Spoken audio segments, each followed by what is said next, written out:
हम लोग C plus के अंदर कंट्रोल फ्लो स्टेटमेंट को जानेंगे। ठीक है, कंट्रोल फ्लो स्टेटमेंट बेसिकली होता क्या है आप लोग को पता है?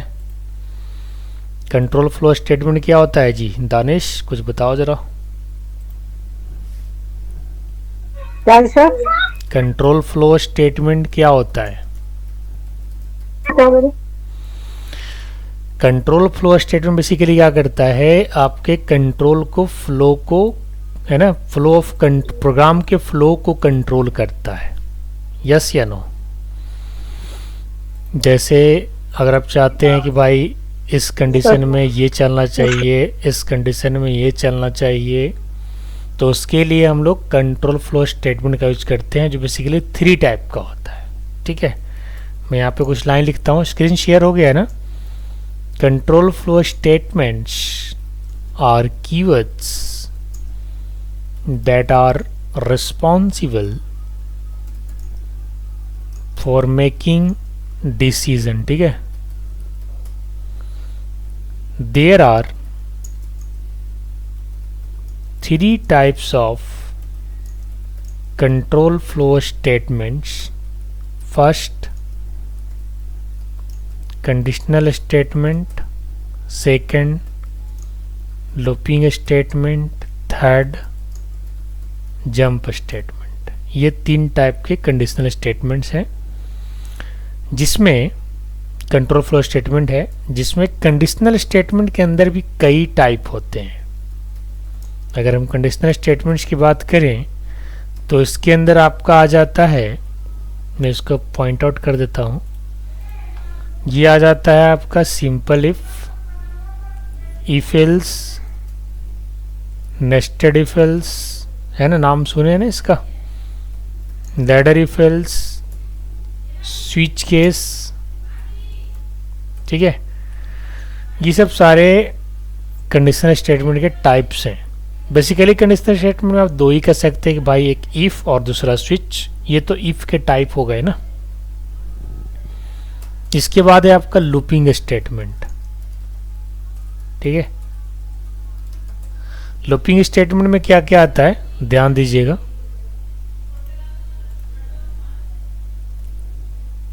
फॉर हो गया, वाइल हो गया एंड डू वाइल हो गया, ये 3 टाइप के लूपिंग स्टेटमेंट है। अब अगर मैं जंपिंग की बात करूं, जंपिंग स्टेटमेंट्स में क्या क्या होता है तो उस पर भी जरा एक बार प्रकाश डालते हैं। ब्रेक है, सारे स्मॉल लेटर में होंगे, ध्यान दीजिएगा, सारे स्मॉल लेटर में जितने भी कीवर्ड्स होते हैं सी प्लस सारे स्मॉल लेटर का होता है। ठीक है, कंटिन्यू है, रिटर्न है, गो टू है, एग्जिट है, इतने सारे जंपिंग स्टेटमेंट हैं। अब इसमें से जो सिंपल इफ है इसका क्या यूज है, ठीक है ना, इसके बारे में जानते हैं। तो चलो यहाँ पे लिखते हैं, what is simple if condition, है ना भाई, कैसे काम करता है ध्यान दीजिएगा ना। If statement is used when we want to test a condition if given condition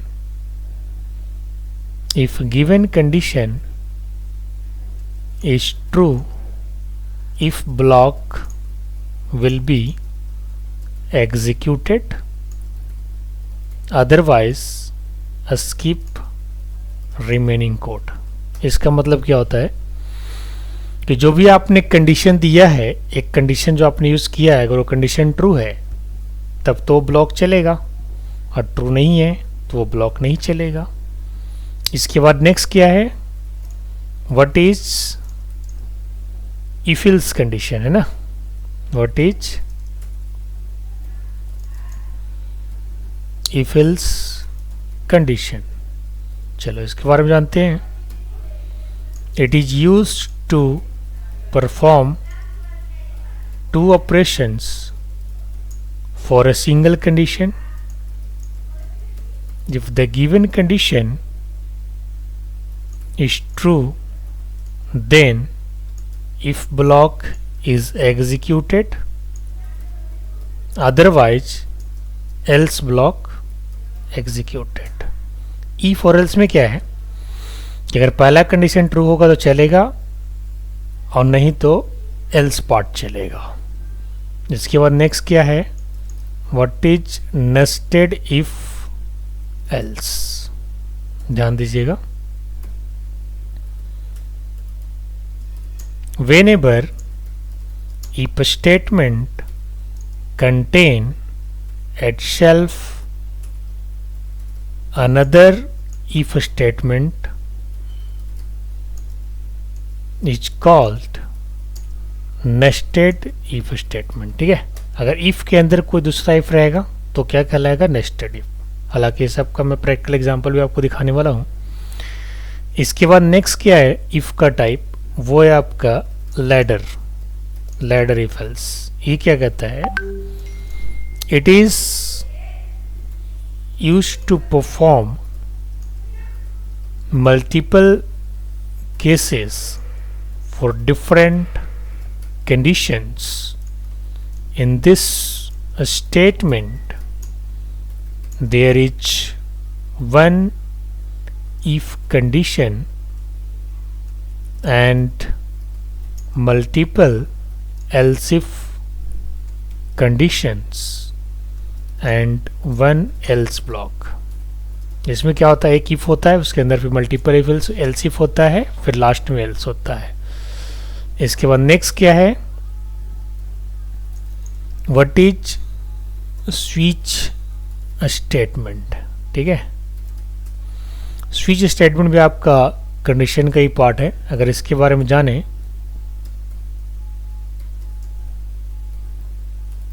switch statement is a multiple choice selection statement. It will be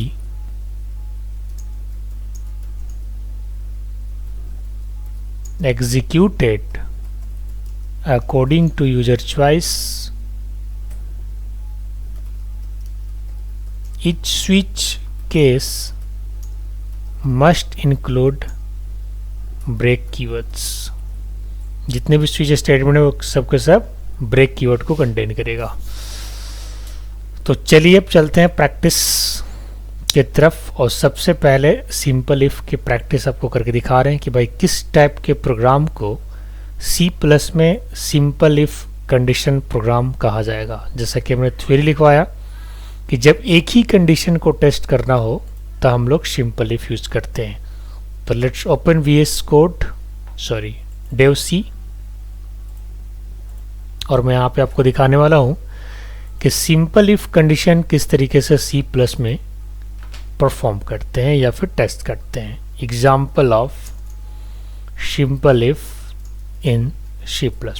सबसे पहले हमने हेडर फाइल लिया,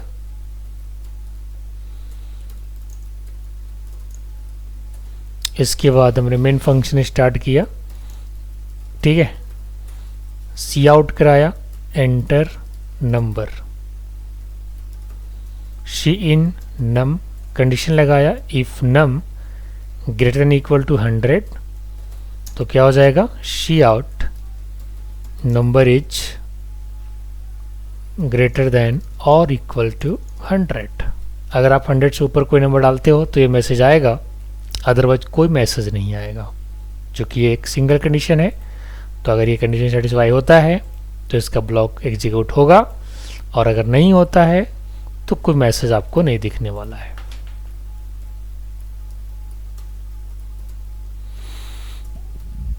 इस तरीके से मैंने क्या किया, रन करा दिया है। हम थोड़ी देर में आउटपुट देखने वाले हैं।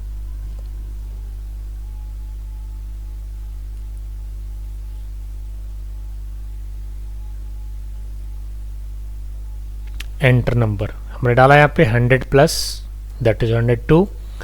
तो इसने आउटपुट दिया नंबर इज ग्रेटर देन और इक्वल टू 100। अगर हम कोई दूसरा नंबर डालते हैं, जैसे हमने 100 से कोई कम नंबर डाला यानी लेस्ट नंबर डाला, तो यहाँ पे कोई भी आउटपुट आपको नहीं मिलने वाला है, क्योंकि यहाँ पे कोई एल्स पार्ट नहीं है। ठीक है, यहाँ पे कोई एल्स पार्ट नहीं है। अब मैं यहाँ पे अगर डालता हूँ 95, एक बार फिर से एंटर नंबर 95, तो यहाँ पे देखिए कोई आउटपुट नहीं आया है, जबकि पीछे वाले प्रोग्राम में आपने देखा था आउटपुट आया था। क्योंकि ऐसा आउटपुट इसलिए नहीं आया बिकॉज हमने कंडीशन किसके ऊपर लगाया है कि अगर 100 से बड़ा या बराबर हो तभी ये मैसेज शो करेगा, अदरवाइज इसका ब्लॉक एग्जीक्यूट नहीं होगा। यानी अकॉर्डिंग टू थ्योरी अगर चला जाए तो थ्योरी में मैंने क्या लिखवाया है कि अगर आपका कंडीशन, ठीक है, if statement used when we want to test a condition, if condition is true ये block will be executed, otherwise skip. अगर कंडीशन ट्रू होगा तो चलेगा, नहीं तो स्किप करेगा। ठीक है, अब यहाँ पे लिख देते हैं एग्जाम्पल ऑफ सिंपल इफ। ठीक है, और इसके जस्ट नीचे ये कोड को पेस्ट कर देते हैं। यस, इस तरीके से। अब आगे बढ़ते हैं, इफिल्स का प्रैक्टिकल आपको करके दिखाते हैं। Example of if else. अब यहाँ पे दो कंडीशन लगेगा भाई, यहाँ पे दो कंडीशन की बात होगा, इफिल्स लगाएंगे। एल्स यहाँ पे लिख दिया, C out number is less than 100। अगर आप अब कम नंबर डालोगे, 100 से कम डालोगे, लेस डालोगे, तो अब आपको ये मैसेज दिखाएगा जो कि पीछे वाला प्रोग्राम आपको नहीं दिखा रहा था। चलिए एग्जीक्यूट करते हैं। एग्जीक्यूट करने के बाद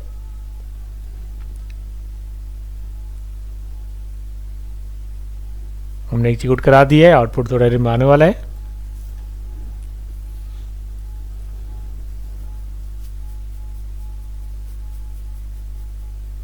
यस, हमने डाला क्या यहाँ पे 89, जो कि 100 से कम है। पीछे वाले प्रोग्राम में जो हमने 95 डाला था वो 100 से कम था, वहाँ पे कुछ नहीं आ रहा था, लेकिन यहाँ पे कुछ आएगा। क्या आएगा? Number is less than 100। ठीक है, इस तरीके से आएगा। ठीक है, तो हमने क्या किया, एफएल्स का भी हमने एक प्रोग्राम आपको करा दिया, और इसमें क्या है भाई, दो कंडीशन है। अगर पहला कंडीशन फॉल्स होगा तो दूसरा चल जाएगा, अगर पहला ट्रू होगा तो दूसरा स्किप कर दिया जाएगा। तो जब दो कंडीशन की जरूरत पड़ेगा तो क्या लगाएंगे, इफ एल्स। ठीक है, अब चलते हैं आगे। इफ एल्स के बाद यहाँ पे लिखते हैं एग्जांपल ऑफ इफ एल्स, है ना। इसके बाद चलते हैं नेस्टेड इफ एल्स, है ना। ध्यान दीजिएगा, नेस्टेड इफ एल्स के लिए हम यहाँ पे क्या लिखते हैं, example of nested if else. Nested के लिए हमें क्या लिखना होगा, मल्टीपल कंडीशन लगाना होगा, नेस्टेड लगाना होगा। ध्यान दीजिएगा, if num greater than equal to 100, अगर ऐसा है, या लेस देन, चलो ले लो, लेस देन 100 है, तो क्या num 50 से एबव है, एंड क्या num 100 से लेस है।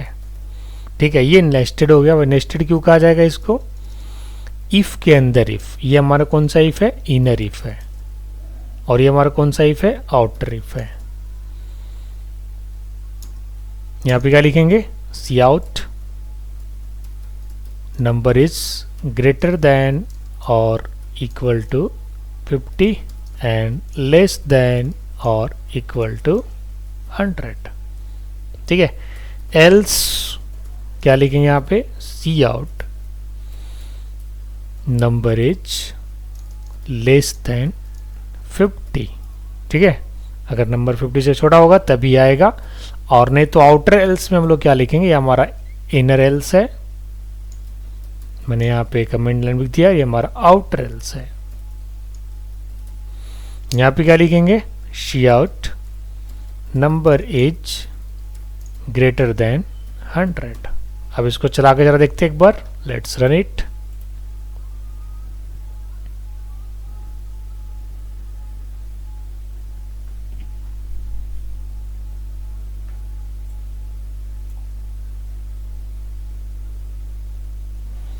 अगर हमने यहाँ पे डाला 75 तो आउटपुट क्या आया, नंबर इज ग्रेटर देन और equal to 50 and less than और इक्वल टू 100। बिल्कुल सही बात है। हम दोबारा नंबर चेक करते हैं, इस बार नंबर डालते हैं हम 50 से कम, तो ये आउटपुट आना चाहिए। चलिए 50 से कम डालते हैं, एक बार ध्यान दीजिएगा। नेस्टेड है, नेस्टेड में क्या होता है भाई, पहला कंडीशन अगर ट्रू है तो अंदर जाएगा, अगर पहला कंडीशन ट्रू नहीं है तो अंदर नहीं जाएगा। चूंकि मैं 50 से कम डालूंगा तो पहला कंडीशन तो ट्रू होना ही होना है, क्योंकि 50 से कम जो है, मान के चलिए 45, जो कि ऑलवेज 100 से छोटा है, बट ये वाला कंडीशन में मैच नहीं करेगा। अगर इस कंडीशन को आप लोग देखो, इस कंडीशन में हमने क्या लिखा है कि अगर आपका नंबर 50 से बड़ा हो, तो 50 से तो बड़ा है नहीं, एंड ऑपरेटर लगा हुआ है। एंड ऑपरेटर क्या कहता है, दोनों ऑपरेंड ट्रू तभी कंप्लीट कंडीशन ट्रू, है ना। If both of operands are true then complete statement will be true. तो यहाँ पे तो कोई भी कंडीशन, एक कंडीशन ट्रू है बट दूसरा फॉल्स है, तो false and true that will complete become a false. ठीक है, तो उस केस में ये वाला आउटपुट आएगा, नंबर इज लेस देन 50। अगर आप प्रिंटर प्रेस करते हैं, देखिए आंसर आ गया, नंबर इज लेस देन 50। अगर आपको ये मैसेज दिखाना है तो उसके लिए क्या करना होगा, 100 से कोई बड़ा नंबर डालना होगा। चलिए उसको भी टेस्ट कर लेते हैं।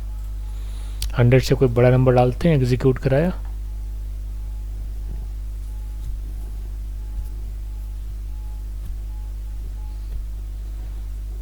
हंड्रेड से कोई बड़ा नंबर डालते हैं।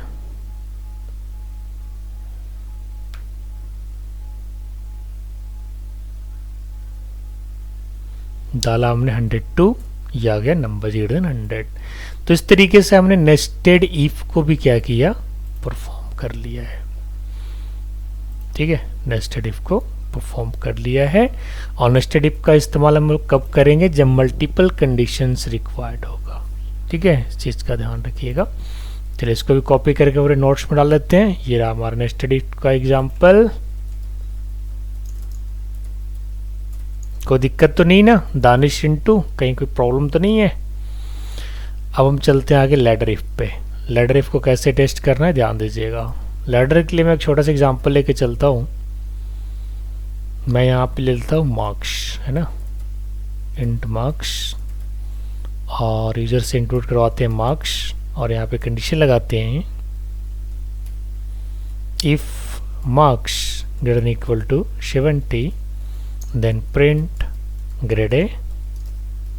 ठीक है, यहाँ पे लैडर मतलब एल्स इफ, हमेशा कंडीशन इफ के साथ लगता है, एल्स के साथ नहीं लगता, ध्यान दीजिएगा।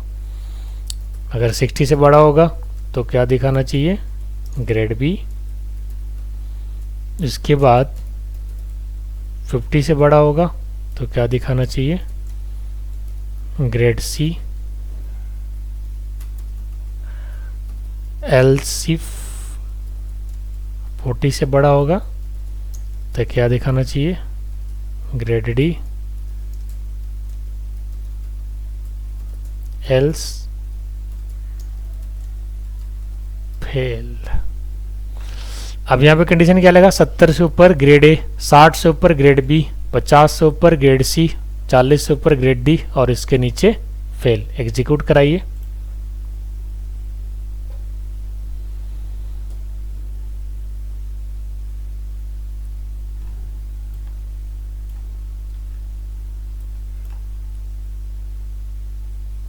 तो हमने मार्क्स यहाँ पे डाला और 65 क्या आया, ग्रेड बी। क्यों, क्योंकि ग्रेड बी के लिए कंडीशन क्या है, 60 के बराबर और 60 से बड़ा अगर कोई नंबर आता है तो ग्रेड बी। 70 से बड़ा या 70 के बराबर अगर कोई नंबर रहेगा तो ग्रेड ए। फेल होने के लिए 40 से कम मार्क्स अगर आता है तो फेल हो जाएगा। कंडीशन कैसे लगा है, अगर ये वाला कंडीशन आपका ट्रू हो जाता है तो बाकी का कंडीशन स्किप हो जाएगा। अगर फर्स्ट कंडीशन ट्रू नहीं होता है तो सेकंड चेक किया जाएगा, सेकंड ट्रू नहीं होगा तो थर्ड चेक किया जाएगा, थर्ड भी ट्रू नहीं होगा तो फोर्थ किया जाएगा, और इनमें से कोई भी नहीं होगा तो एल्स चलेगा। लेकिन नेस्टेड इफ में ऐसा नहीं था। नेस्टेड में क्या था कि पहला कंडीशन ट्रू होगा तभी अंदर जाओगे, अंदर की कंडीशन चेक करोगे। लैडर में क्या है कि फर्स्ट कंडीशन अगर ट्रू नहीं हुआ तो सेकंड चेक करेगा, सेकंड नहीं हुआ तो थर्ड को, थर्ड नहीं हुआ तो फोर्थ, इनमें से कोई एक कंडीशन ही चलेगा। अगर मान के चलो यहाँ तक कोई भी कंडीशन ट्रू नहीं हो तो लास्ट का कंडीशन चल जाएगा। जैसे अगर मान के चलिए फेल हमको दिखाना है तो फेल दिखाने के लिए 40 से कम मार्क्स एंटर करेंगे। समझ रहे जी दानिश, कोई दिक्कत तो नहीं है शिंटू? बीच बीच में थोड़ा हाँ ना करते रहो यार, समझ में आए ना, पढ़ाई चल रहा है ना। यहाँ पे डालेंगे 40 से कम मार्क्स दैट इज 39। हो आप लोग या सो गए? 39 है ना, या ना फेल हो गया। ठीक है, इस तरीके से फेल हो गया ना। सिंटू है जी, सो गया? ये लैडर रिफल्स है। यहाँ पे हम क्या करते हैं, इसको पेस्ट कर देते हैं लैडर रिफल्स में। अब इसके बाद बताते हैं स्विच केस, है ना। ये एग्जांपल किसका बताया अभी मैंने? आवाज आ रहा सर? हाँ अभी आई है आवाज, क्लियर हो रहा, कहीं दिक्कत तो नहीं है अभी तक कहीं पे? नहीं सर, अच्छा नेटवर्क इशू है सर। अच्छा ठीक है, कोई बात नहीं, उधर से नेटवर्क इशू है, इधर तो ठीक चल रहा है ना, आवाज इधर से तो ठीक जा रही है ना? आ रहा है। चलिए स्विच केस को देखते हैं ना, स्विच केस कैसे काम करता है। Switch case basically multiple choices के लिए यूज करते हैं। तो चलिए यहाँ पे ले लेते हैं चॉइस और यूजर से इनपुट करवाते हैं चॉइस और यहाँ पे लिखते हैं चॉइस और इसके बाद स्विच केस को यूज़ कर लेते हैं। तो सबसे पहले स्विच केस हम किसके लिए बनाते हैं, वीकडेज के लिए ना। सी आउट यहाँ पे मेरे में लिखते हैं एंटर योर चॉइस, ठीक है, यहाँ पे लिखते हैं डेल और फिर डालते हैं सी इन चॉइस और यहाँ लिखते हैं स्विच चॉइस, ठीक है, फिर लिखते हैं केस 1 अगर है तो सी आउट मंडे, केस 2 सी आउट ट्यूसडे,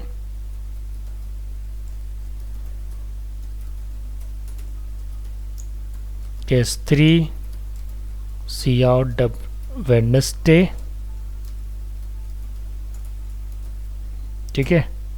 ब्रेक, केस को ब्रेक करना है, ठीक है, C out Thursday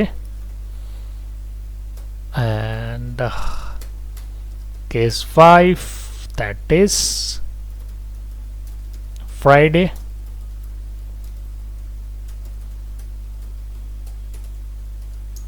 case 6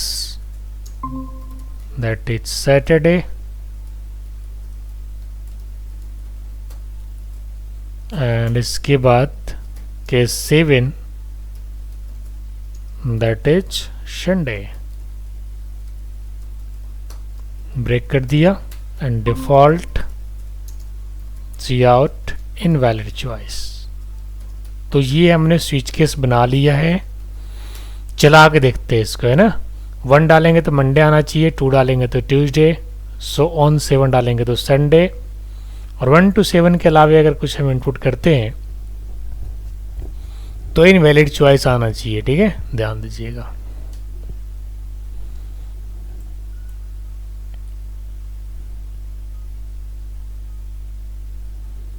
enter choice 1, फिर से चॉइस मांग रहा है, कुछ प्रॉब्लम है, चलो देखते हैं कहाँ पे प्रॉब्लम है। दोबारा से चॉइस क्यों मांगा ये, अच्छा मैंने दोबारा चॉइस लिया है इसलिए मांगा है, को डिलीट कर देते हैं ना। चलिए एग्जीक्यूट कराते हैं फिर से।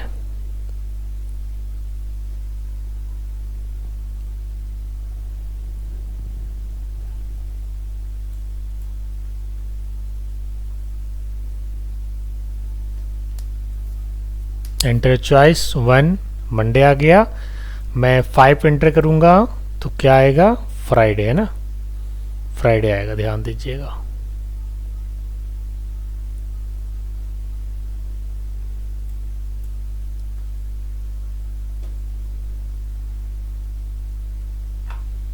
फ्राइडे। अब 7 अगर हम एंटर करते हैं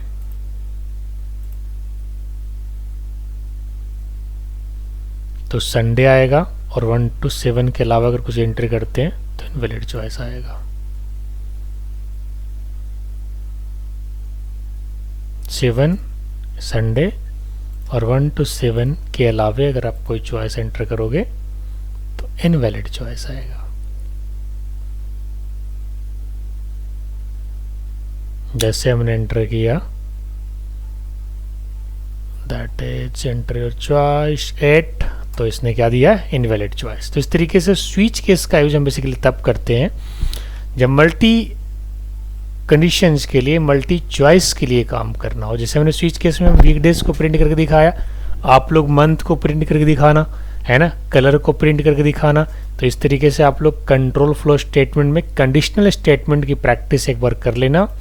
बाकी लूपिंग स्टेटमेंट हम लोग नेक्स्ट सेशन में चलेंगे, लूपिंग एंड जंप, ये 2 पार्ट में हमारा कंट्रोल फ्लो स्टेटमेंट चलेगा। फर्स्ट पार्ट में हमने कंडीशनल स्टेटमेंट को फोकस किया, सेकंड पार्ट में हम लूपिंग स्टेटमेंट को फोकस करेंगे, उसके ऊपर प्रैक्टिकल एग्जांपल कराएंगे। थर्ड पार्ट में हमारा जंपिंग स्टेटमेंट चलेगा। यह कोशिश ये रहेगा कि लूपिंग स्टेटमेंट और जंपिंग स्टेटमेंट को सेकंड पार्ट में कवर कर लिया जाए। तो आज के सेशन में अगर कहीं पे कोई प्रॉब्लम आया हो तो एक बार ज़रूर मेरे से पूछ लीजिएगा, और नहीं तो फिर जो भी डाउट्स रहेगा वो फिर नेक्स्ट सेशन में क्लियर किया जाएगा। इसके ऊपर ढेर सारा प्रैक्टिकल आप लोग को बनाना होगा। पूछिए दानिश, कुछ पूछ रहे हैं?